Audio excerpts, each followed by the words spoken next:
Most people in Australia had responded to this year's census by Tuesday night, but here at Beenleigh rail station, 2 nights later, volunteers from the not-for-profit organisation Nightlight were still getting information from the homeless people of the Logan City suburb. What have you been able to find by counting the homeless? Oh, just so many people out there that are and so in need, especially at this time of the year, so cold, and are just so in need of everything at the moment. So clothes and blankets and food, and just a lot of them just living on no income at all whatsoever. So yeah. How many do you estimate? Well, at the moment we're only on day 3 of counting, and we're already up to 58. And we haven't even been out tonight yet, so and we haven't counted. This is our biggest thing that we're doing here tonight, so yeah. So when you say they're living fairly rough, how rough? How rough? Literally on the ground.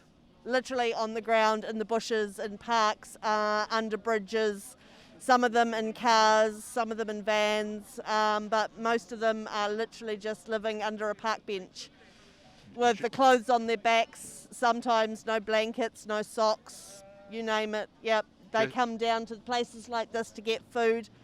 Rosie's, you name it, they come down because they have nothing, literally nothing. And that's just Beenleigh?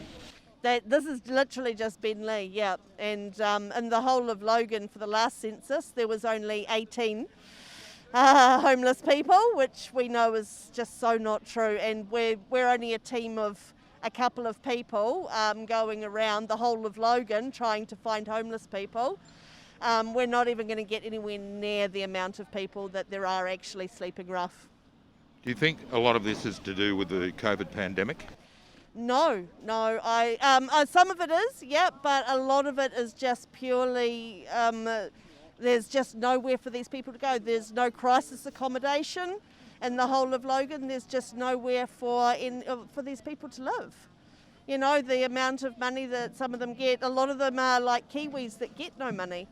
Most of them have never lived in New Zealand, so going back to New Zealand, they have no idea what that is. So it's just really hard on some of these people. They just don't, or some that do get money, it's not enough to live in a house, or they've lived in hostels and they get abused by other people, so they just choose to live on the streets, but they still have nothing. Are they getting sick? Not sick, they're just getting abused, physically, domestic abuse by other people in the hostels and in the other homes, and yeah, just beaten up and hurt and abused. It's just awful. Some of the stories that these people have been through, it's just breaks your heart.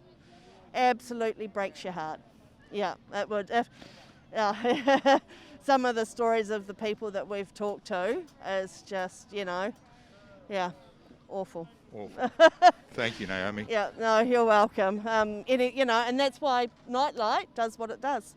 There's just a little bit of feeding them or clothing them or, giving them a sleeping bag or a swag or, anything that we can do to help. And, yeah, that's what we do.